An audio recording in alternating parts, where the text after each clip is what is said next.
Red तीसरे दिन भी जारी रही और इस इनकम टैक्स डिपार्टमेंट ने इस दौरान शनिवार से 3 कारोबारियों के ठिकानों पर छापेमारी शुरू की थी।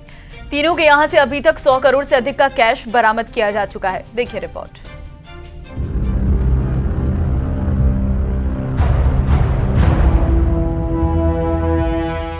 आगरा के जिन 3 बड़े जूता कारोबारियों के ठिकानों पर शनिवार के दिन से रेड चल रही है, वहां इनकम टैक्स की टीम ने 100 करोड़ से ज्यादा कैश बरामद किया है। इनमें BK shoes company, Manshu footwear और हरमिलाप शूज कंपनी शामिल हैं। इनकम टैक्स की टीम ने हरमिलाप शूज कंपनी के मालिक रामनाथ डंग के जयपुर हाउस घर से लगभग 80 करोड़ रुपए कैश बरामद किए हैं, तो साथ ही करोड़ों रुपए की पर्चियां भी बरामद हुई हैं। कैश और डॉक्यूमेंट्स इनकम टैक्स की टीम अपने साथ ले गई है। कहा जा रहा है कि जिन कारोबारियों के यहाँ छापा पड़ा है, उनकी कंपनी मुख्य रूप से छोटे विक्रेताओं के साथ नगद में काम करती थी। इसके लिए कंपनी पर्ची सिस्टम का इस्तेमाल करती थी। पूरा काम ब्लैक में होता था। पर्चियों के जरिए ही हिसाब किताब रखा जाता था। बिल का भी इस्तेमाल नहीं होता था। रियल एस्टेट और बड़ी लैंड डील से जुड़े कागजात भी मिले हैं। खबर है कि बिस्तर और गद्दों में भी कैश छिपाया गया था। अनुमान लगाया जा रहा है कि तीनों जूता व्यापारियों को मिलाकर कैश का आंकड़ा 100 करोड़ को पार कर गया है। रविवार के दिन ही रामनाथ डंग के घर से 40 करोड़ से ज्यादा रकम मिल गई थी। देर रात तक कैश गिनने का सिलसिला जारी था। पैसे गिनने के लिए 8 से लेकर 10 मशीनें मंगवाई गई थी। साथ ही साथ आयकर विभाग के अधिकारियों को जमीन और ज्वेलरी की खरीदारी से संबंधित कई अहम दस्तावेज भी हाथ लगे हैं। टीम ने इनकम टैक्स की चोरी, आय से ज्यादा संपत्ति की सूचना मिलने के बाद छापेमारी को अंजाम दिया था। टीम ने सभी इलेक्ट्रॉनिक डिवाइस अपने कब्जे में ले ली है और मालिकों से पूछताछ हुई है। आगरा से न्यूज़ 18 के लिए कामिर कुरैशी की रिपोर्ट। चारधाम यात्रा की शुरुआती दिनों में भारी भीड़ आने से कुछ दिक्कतें हुई, जिसके तुरंत बाद सीएम धामी ने बड़े अधिकारी तैनात कर दिए। और अब ऐसे में कैसे चारधाम यात्रा सफल हो सके, इसके लिए एक रिपोर्ट तैयार की गई बाकायदा, जिस पर जल्द ही अमल हो सकता है। ये खास रिपोर्ट देखिए।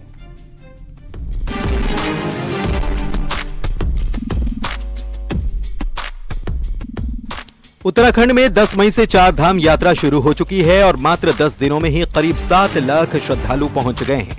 यात्रियों की भारी संख्या ने कहीं न कहीं प्रशासन के उन दावों की पोल खोल दी, जिसमें यात्रा से पहले दुरुस्त व्यवस्था के दावे किए गए थे। सबसे डराने वाली तस्वीरें यमुनोत्री धाम से सामने आई। गंगोत्री यमुनोत्री धाम से आई तस्वीरों के बाद शासन ने भीड़ नियंत्रण पर एक विस्तृत रिपोर्ट तैयार करने के लिए IPS अरुण मोहन जोशी को जिम्मेदारी दी थी, जिन्होंने दोनों धामों में जाकर स्थलीय निरीक्षण किया और श्रद्धालुओं से बातचीत की। और क्या बेहतर कर सकते हैं उसके बारे में रिपोर्ट कंपाइल करके उनको दें। तो इसमें मैंने रिव्यू किया है दोनों जगह का, और जहाँ जहाँ पर और बेहतर हम लोग को करने का गुंजाइश है उसके बारे में सजेशंस को कंपाइल किया है। बाय एंड लार्ज जो यात्रा काफ़ी अच्छी चल रही है, और जहाँ पर भी लग रहा है कि कुछ और हम लोग बेहतर कर सकते हैं उसके बारे में हमने डिटेल रिपोर्ट कंपाइल कर दिया है। वो दोनों धाम में भीड़ नियंत्रण के लिए यात्रियों को केवल उन स्थानों पर रोका जाए जहां छोटा बाजार और कस्बा हो। धाम तक पहुंचने के लिए कई जगह सकरे और चौड़े रास्ते हैं जो अचानक ही आ जाते हैं।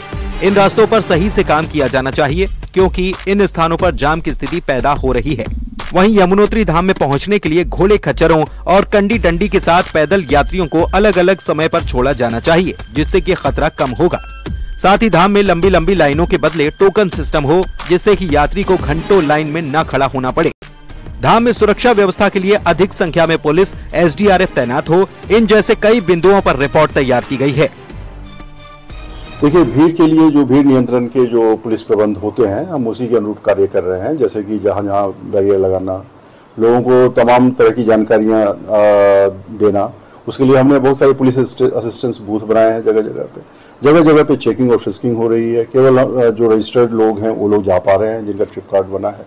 और आगे अगर पार्किंग की समस्या ऊपर किसी धाम में दृष्टिगोचर होती है तो उसके अनुरूप ही नीचे बसेस को और गाड़ियों को रोका जाता है। चारधाम यात्रा शुरू होने से पहले जो रिपोर्ट बननी चाहिए थी और जिस पर काम होना चाहिए था, वो तब शुरू हुई जब यात्रा के दौरान श्रद्धालुओं को भारी दिक्कतों से दो चार होना पड़ा। न्यूज़ 18 के लिए देहरादून से सत्येंद्र बर्तवाल की रिपोर्ट। तो वहीं आने वाले समय में केदारनाथ धाम में श्रद्धालुओं को ठहरने की परेशानी नहीं होगी। धाम में कई खास भवन बनकर तैयार करवाए जा रहे हैं। रिपोर्ट देखिए।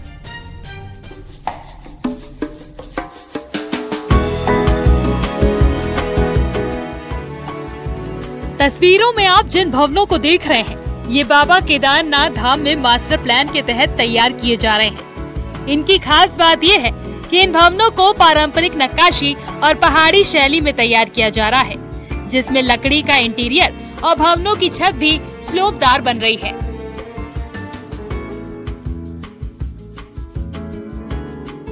जिससे कि भवनों के ऊपर बर्फ न टिक पाए और भवन के अंदर गर्माहट रहे। 3 मंजिला एक भवन के अंदर करीब 50 लोग रह सकते हैं। अभी तो अंडर कंस्ट्रक्शन चल रहे हैं, लग रहा है मतलब नेक्स्ट साल तक तो सारा तैयार हो जाएगा, तो और सुंदर लगेगा और बहुत अच्छा सुंदर बनेगा। आपदा में समय लगा है, आपदा ने काफी कुछ खराब किया है, तो अच्छा होने में समय तो देना पड़ेगा। तो मोदी जी काम कर रहे हैं, बढ़िया काम कर रहे हैं। दरअसल साल 2013 की आपदा के दौरान बाबा केदारनाथ धाम में बड़ी तबाही हुई थी, जिसके बाद धाम में यात्रियों को ठहरने के लिए काफी दिक्कतों का सामना भी करना पड़ रहा था। लेकिन धाम में चल रहे मास्टर प्लान के तहत अब 43 तीर्थ पुरोहितों के भवन निर्माणाधीन हैं, जिनमें से कई भवन तैयार हो गए हैं, जो कुछ दिन बाद तीर्थ पुरोहितों को हैंडओवर कर दिए जाएंगे। लगभग हमारी 43 अनुबंध के सापेक्ष मंदाकिनी एज पर जितने भी हमारी दुकानों की स्पेस है या फिर उनके ऊपर मकान है या कमरे हैं, उनको हमने आवंटन कर दिया है और हम बस उसको फाइनल टच दे रहे हैं, जिससे कि हम 15-20 दिन में उसको हम संचालित करा सकें। साथ ही साथ में इनके भू अधिकारियों की भी बात बार बार हो रही थी, जिसको भी हमने विगत वर्ष प्रारंभ किया था और शायद एक आध हफ्ते में हम उनको वो भूमि आवंटन भी कर देंगे। लगभग ये 250 लोग रहेंगे जिनको हम ये भूमि आवंटन कर रहे हैं। इन भवनों को भव्य रूप दिया जा रहा है, जिससे इन भवनों में ठहरने वाले यात्री पहाड़ की कला और शैली से रूबरू हों। साथ ही इनमें ठहरने के लिए हर प्रकार की सुविधा भी दी जाएगी, जिससे आने वाले समय में यात्रियों को उचित व्यवस्था मिल पाए और धाम में ठहरने की दिक्कत भी दूर हो सके। केदारनाथ धाम से न्यूज़ 18 के लिए सत्येंद्र बर्तवाल की रिपोर्ट। और वहीं बीकानेर के खाजूवाला से एक बड़ी खबर आपको देंगे। सड़क हादसे में 2 लोगों की मौत हो गई है। अज्ञात वाहन ने ट्रैक्टर को टक्कर मारी है और इसी सड़क हादसे में ट्रैक्टर पर सवार 2 युवकों की मौत होने की जानकारी सामने आ रही है। बड़ी खबर इस वक्त की बीकानेर के खाजूवाला से बड़ी जानकारी सामने आ रही है। बड़ा सड़क हादसा हुआ है, जहां से सड़क हादसे की वजह से 2 लोगों की जान गई। हालांकि दोनों को अस्पताल ले जाया गया, जहां पर डॉक्टर्स ने इन्हें मृत घोषित कर दिया। दोनों की पहचान की कोशिशें लगातार जारी है। खाजूवाला पुलिस और प्रधान धर्मपाल बिरड़ा मौके पर पहुंचे हैं। खाजूवाला के दंतोर रोड पर ये बड़ा हादसा हुआ है, 2 लोगों की जान गई है। तस्वीरों से आप अंदाजा लगा सकते हैं दुर्घटना कितनी भीषण थी। जो ट्रैक्टर का आगे का हिस्सा है वो पूरी तरीके से क्षतिग्रस्त हो गया है और अस्पताल लाया गया दोनों को, लेकिन दोनों युवक की जान नहीं बच पाई है। फिलहाल दोनों का पोस्टमार्टम किया जा रहा है। पहचान करने की कोशिश की जा रही है कि ये दोनों कौन थे और उसके बाद परिजनों को सूचित